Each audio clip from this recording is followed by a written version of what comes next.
Financial statement एक ऐसा statement होता है जो कंपनी के प्रॉफिट और बिजनेस की फाइनेंशियल पोजीशन जानने के लिए प्रिपेयर किया जाता है। तो इस स्टेटमेंट को हम बोलते हैं फाइनेंशियल स्टेटमेंट। यहाँ पे मीनिंग दी गई है, financial statement are the statement which give information about the profitability, यानी कंपनी का प्रॉफिट निकालने के लिए जो स्टेटमेंट हम प्रिपेयर करते हैं उसको बोला जाता है इनकम स्टेटमेंट। और जो कंपनी की फाइनेंशियल पोजीशन जानने के लिए स्टेटमेंट प्रिपेयर किया जाता है उसको हम बोलते हैं बैलेंस शीट। और ये कब किया जाता है? ये किया जाता है at the end of the accounting year. तो अकाउंटिंग ईयर कौन सा होता है? 31 मार्च को क्लोज होता है और स्टार्टिंग होती है 1 अप्रैल से। फाइनेंशियल स्टेटमेंट में दो बेसिक स्टेटमेंट होते हैं जिसको बोला जाता है फर्स्ट स्टेटमेंट को इनकम स्टेटमेंट, जिसको हम लोग जानते हैं trading and profit and loss account, जो बनाया जाता है बेसिकली ग्रॉस प्रॉफिट और नेट प्रॉफिट को जानने के लिए या नेट लॉस को जानने के लिए during an accounting period from 1 April to 31 March. इसके अलावा स्टेटमेंट ऑफ फाइनेंशियल पोजीशन की बात करें तो यहाँ पे हम बैलेंस शीट के थ्रू कंपनी की साउंडनेस को जानते हैं, उनकी फाइनेंशियल पोजीशन को जानते हैं, जो ये बताता है कि हमारे बिजनेस में एसेट, लायबिलिटी और कैपिटल की क्या पोजीशन है ड्यूरिंग एन अकाउंटिंग ईयर। एक अकाउंटिंग ईयर में एक बिजनेस की जो एसेट है, लायबिलिटी है और कैपिटल है वो कैसी है। इसके अलावा भी दो और एडिशनल स्टेटमेंट बनते हैं जिनको हम जानते हैं statement of retained earning and cash flow statement के नाम से। कैश फ्लो स्टेटमेंट के बारे में हम ऑलरेडी अपना एक वीडियो कर चुके हैं, तो वहाँ से आपने कैश फ्लो के बारे में काफ़ी कुछ जान लिया है।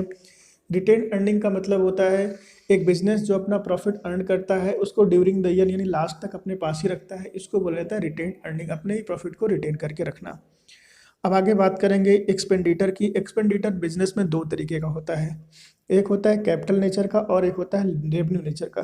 तो कैपिटल नेचर का जो एक्सपेंडिचर होता है इसमें क्या क्या चीज़ें आती हैं और क्या होता है। कैपिटल एक्सपेंडिचर का मतलब होता है ह्यूज अमाउंट जब आप फिक्स एसेट्स को परचेज करने के लिए इन्वेस्ट करते हैं तो वो एक्सपेंडिचर आपका कैपिटल एक्सपेंडिचर कहलाता है। रेवेन्यू एक्सपेंडिचर से मतलब होता है जब बिजनेस के छोटे छोटे खर्चे जो हम करते हैं उसको हम रेवेन्यू एक्सपेंडिचर के नेचर में ले जाते हैं। कैपिटल रिसीप्ट की बात करें तो कैपिटल रिसीप्ट से मतलब होता है जब बिजनेस में ह्यूज अमाउंट बिजनेस में आती है, जैसे हमने इशू किया है शेयर, इशू ऑफ शेयर, उस कंडीशन में हमारे पास आएगा। इशू ऑफ डिबेंचर, इस कंडीशन में पैसे आएंगे। हम बैंक से लोन लेंगे तो उस कंडीशन में हमारे पास पैसे आएंगे, या हम क्रेडिटर से पैसे लेंगे तो यहाँ से आएंगे। तो ये सब जो पैसे आ रहे हैं ये हमारे लिए कौन सी रिसीप्ट होगी? कैपिटल रिसीप्ट मानी जाती है। इसके अलावा रेवेन्यू रिसीप्ट का मतलब होता है जैसे मान लीजिए मार्केट में पैसे इन्वेस्ट कर रखे हैं, वहाँ से हमें इंटरेस्ट मिल रहा है, वो हमारे लिए रेवेन्यू रिसीप्ट होता है। इसके अलावा जैसे हमने शेयर खरीद रखे हैं, किसी कंपनी में हमने इन्वेस्टमेंट कर रखा है, वहाँ से कंपनी को प्रॉफिट अर्न हुआ है और वो हमें डिविडेंड दे रही है, तो ये सब जो इस टाइप के जो भी पैसे होंगे वो हमारे लिए क्या होंगे? रेवेन्यू रिसीप्ट कहलाएंगे। यहाँ पे कैपिटल एक्सपेंडिचर का मतलब भी दिया गया है, इसका नेचर और एग्जांपल दिया गया है। Capital expenditure the amount which is incurred is acquiring or improving the value of fix assets is called capital expenditure. तो यहाँ पे भी वही बात कही गई है कि जब हम अपने पैसे को कहीं ऐसी जगह एक्वायर करने के लिए एक्सपेंस करते हैं, जैसे फिक्स एसेट्स हम करते हैं तो उसको हम बोलते हैं capital expenditure. Fix assets purchase करते हैं तो यहाँ पे क्या होता है, फिक्स एसेट्स, बिल्डिंग, फर्नीचर, इन चीज़ों पे जब हम एक्सपेंसेस करते हैं, इनको खरीदने के लिए करते हैं, तो वो जो एक्सपेंसेस होते हैं हमारे लिए वो कैपिटल एक्सपेंडिचर कहलाते हैं। इनका नेचर क्या है? When expenditure incurred for increasing the earning capacity of the business. तो यहाँ पे एक्सपेंडिचर का जो हम खर्च कर रहे हैं उसको किसके लिए कर रहे हैं? अपने बिजनेस की कैपेसिटी को इंक्रीज करने के लिए कर रहे हैं। इसके अलावा capital expenditure gives benefit over a long period, जिनका हमें बहुत ज़्यादा बेनिफिट मिलेगा अपने आने वाले समय में, यानी लॉन्ग पीरियड के लिए। Capital expenditure is recorded in balance sheet, इसको हम बैलेंस शीट में अपने रिकॉर्ड करते हैं। When an amount is incurred in non recurring nature, और ये हमेशा नॉन रिकरिंग नेचर का होता है। हमारी जो एक्सपेंसेज होते हैं दो तरीके के होते हैं, एक होते हैं रिकरिंग नेचर के, एक होते हैं नॉन रिकरिंग नेचर के। नॉन रिकरिंग नेचर का मतलब होता है कि जिन खर्चों को हम हमेशा नहीं एक बार करते हैं वो नॉन रिकरिंग के होते हैं, और जो हमेशा करते रहते हैं वो हमारे लिए रिकरिंग नेचर के एक्सपेंसेस होते हैं। इसके कुछ एग्जांपल्स हैं, जैसे purchase of fix assets such as land, building, machinery, furniture, motor vehicle etc, wages paid for erection of machinery, expenses of overhauling second hand purchase machinery, interest on loan raised on purchase of fix asset. इसके अलावा preliminary expenses for floating a company, expenses on obtaining a licence, initial expenditure for acquiring patents right. और 8 number पे है expenses incurred on purchase of goodwill, patents, trademark and copyrights ETC legal expenses हैं। इसके अलावा expense incurred on repair and over washing for the first time on purchase of old building. इसके अलावा है expense incurred on purchase of fix asset और cost of air condition of the office और factory premises. तो ये सब जो शामिल होंगे वो आपके कैपिटल एक्सपेंडिचर नेचर के होते हैं। इसके अलावा रेवेन्यू एक्सपेंडिचर का मतलब होता है the revenue expenditure which is incurred for the day to day running of the business, like expenses incurred for producing finished goods such as direct expenses, purchase of raw materials and other expenses as rent, salary, repair etc. तो ये सब जो expenses होंगे वो हमारे लिए revenue nature के expenses कहलाएंगे। इनका नेचर क्या है? when an amount incurred on maintaining the earning capacity of the business, keep the asset in efficient working condition, जैसे रिपेयर करना, हमने मशीनरी का रिपेयरिंग करा ली, तो ये हमारे लिए रेवेन्यू एक्सपेंडिचर कहलाएगा। Benefit of expenses would lost in 1 year, यहाँ पे है give benefit maximum of 1 year. इसके अलावा revenue expenses are running in nature and recorded in income statement. Example इसके हैं renewal expenses, fees of patents, और इसके अलावा depreciation on fix asset, repair of machinery normal on due. इसके अलावा insurance premium है और इलेक्ट्रिसिटी बिल है। तो ये सब जो एक्सपेंसेस होंगे वो रेवेन्यू नेचर के होंगे। इसके अलावा डिफर्ड रेवेन्यू एक्सपेंडिचर का मतलब होता है जिसका फ्यूचर में हमें बेनिफिट मिले, वो हमारे लिए डिफर्ड रेवेन्यू एक्सपेंडिचर कहलाता है। जैसे हमने एडवर्टीजमेंट पे खर्च किया है जिसका बेनिफिट हमें फ्यूचर में आने वाले समय में मिलने वाला है, तो ये हमारे लिए डिफर्ड रेवेन्यू एक्सपेंडिचर होगा। और डिफर्ड रेवेन्यू एक्सपेंडिचर का जो ट्रीटमेंट होगा वो कुछ इस तरीके से होगा। As per matching principle, expense incurred in an accounting period are matched with the revenue recognised in the accounting period, so the whole deferred revenue expenditure should be spread over the number of year which benefit is likely to be occurred. तो ये होता है इसका accounting treatment हम किस तरीके से करेंगे। इसके अलावा यहाँ पे कैपिटल रिसिप्ट की बात करें तो capital receipt don't affect profit or loss of business. It either increase the liability or reduce the fixed assets by sale of fixed assets, so it will be shown, मतलब यहाँ पे जो show होगा वो बैलेंस शीट में show होगा और ये बिजनेस को प्रॉफिट या लॉस को इफेक्ट नहीं करेगा। Capital receipt include following receipt, यहाँ पे क्या क्या चीज़ें आएंगी।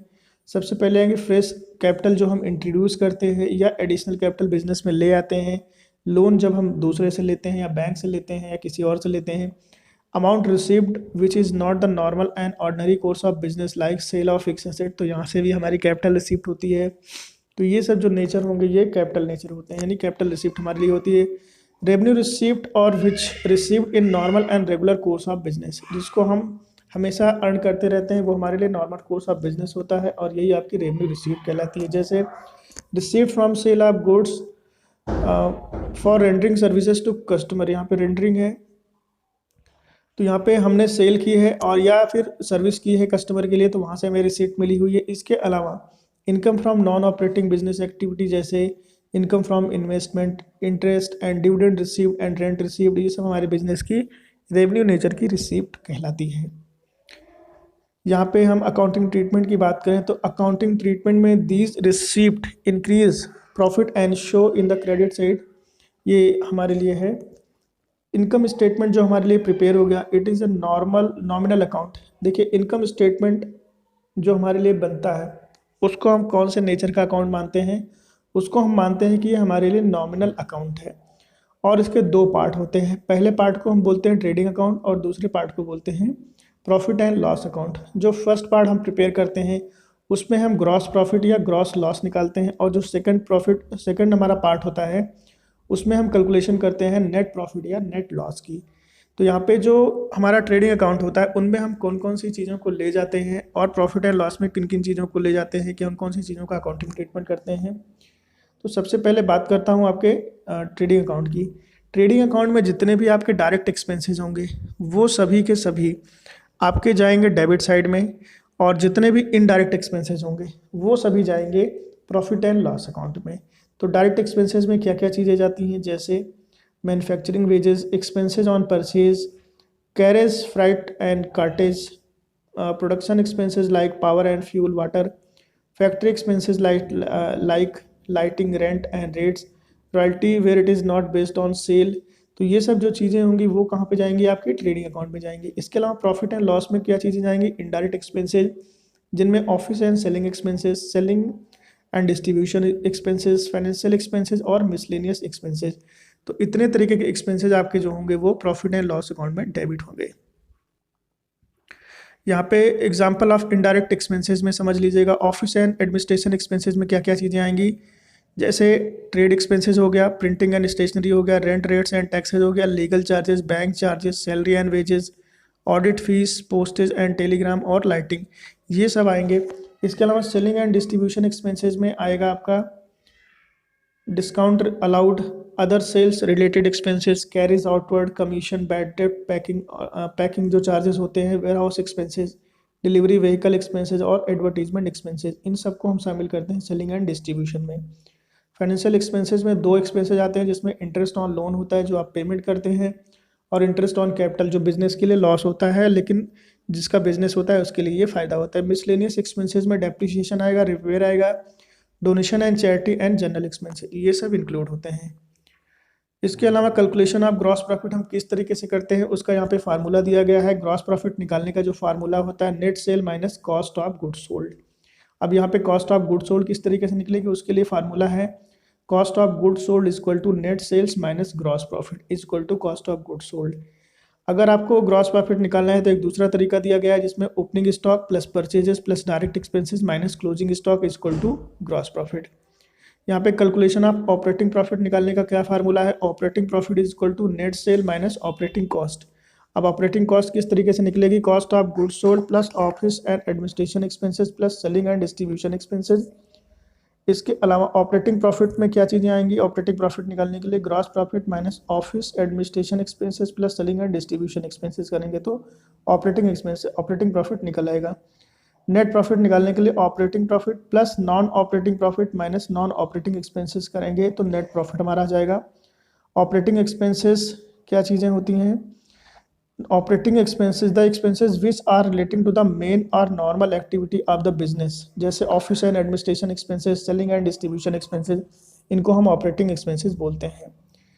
फॉर्मेट है trading and profit and loss account का कुछ इस तरीके से, यहाँ पे जितने भी हमारे डायरेक्ट एक्सपेंसेस हैं उनको हम दिखाते हैं और जो इनडायरेक्ट हमारी डायरेक्ट इनकम है उनको यहाँ पे हम शो करते हैं।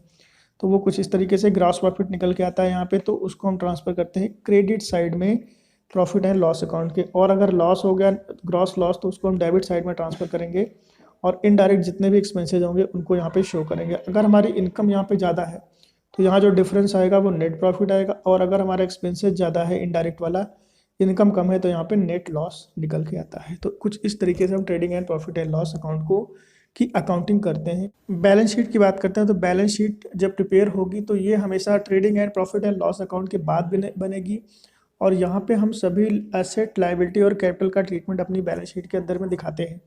कैपिटल का जो ट्रीटमेंट होता है उसमें हम नेट प्रॉफिट को जोड़ते हैं, तो ये फॉर्मेटिंग कुछ इस तरीके से होगी। यहाँ पे जो कैपिटल होगी, जो trading profit and loss account का जो नेट प्रॉफिट होगा उसको हम एडअप करते हैं, अगर नेट लॉस होगा तो उसको यहाँ पे हम माइनस करते हैं।